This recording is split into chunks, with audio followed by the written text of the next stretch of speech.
Hello everyone. तो कैसे हैं आप सभी। आशा करता हूँ आप सभी बहुत ही अच्छे होंगे और उम्मीद है कि आप सभी बहुत ही अच्छे तरीके से गर्मी होने के बावजूद भी अपने प्रिपरेशन को कंटिन्यू रख रहे होंगे, क्योंकि गर्मी भी बहुत ज़्यादा है। लेकिन आपको इसके साथ साथ अपने प्रिपरेशन को भी जारी रखनी है, क्योंकि अब बहुत ही कम दिन बचे हैं आपके एसएससी सीजीएल के एग्ज़ाम के लिए। तो इसलिए सबसे पहला काम था मेरा आज का डेली टारगेट नोट करना, और ये नोट करते ही उसके बाद सबसे पहला काम है वो है मेरा जो भी मैंने टेस्ट कॉपी बनाया है टेस्ट के एनालिसिस की, तो उस कॉपी को अच्छे तरीके से रिवाइज करना, चीज़ों को बार बार रिकॉल करना, क्योंकि ये सभी जो चीज़ें हैं वो मेरे मिस्टेक्स हैं, और जो मिस्टेक्स हैं उन सभी को रिवाइज करना, उसे कम करना, ये हमारी जिम्मेदारी है।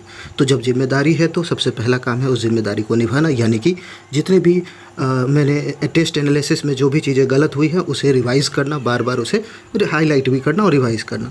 इसके बाद फिर मेरा काम होता है वोकैब पढ़ना, जो कि वोकैब मैं ब्लैक बुक से कर रहा हूँ।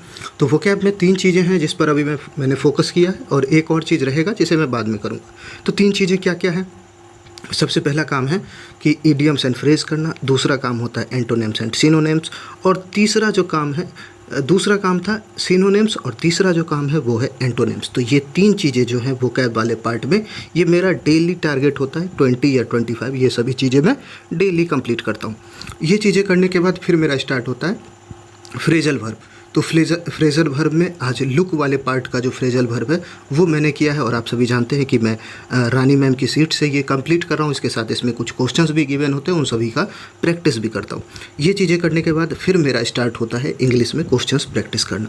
तो ये जो है जो मेरे पास बुक है किरण की, वही किरण की बुक से मैं अभी क्वेश्चंस प्रैक्टिस कर रहा हूँ।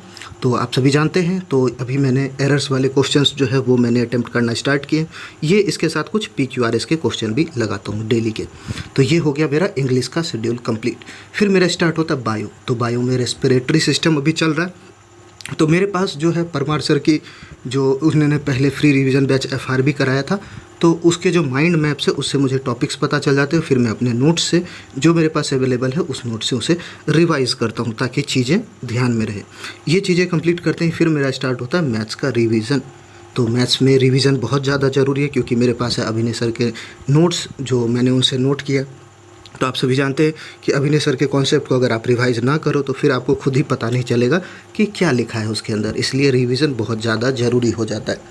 ये चीज़ें करने के बाद फिर मेरा स्टार्ट होता है जीके वाला पार्ट। तो जीके आप सभी जानते हैं मैं लूसेंट के बुक से कर रहा हूँ। अब लूसेंट में भी क्या, तो जो इंडियन ज्योग्राफी है उस पार्ट को अभी मैंने स्टार्ट किया, जिसमें 2 चैप्टर शुरुआत के कंप्लीट हो जाते हैं, और 3rd चैप्टर जो नदी वाला पार्ट है वो मेरा स्टार्ट हो जाता है। तो नदी में बहुत सारी चीज़ें हैं, बहुत कुछ याद करने को है। तो शुरुआत में अभी 2-3 नदियाँ ही कंप्लीट हुई।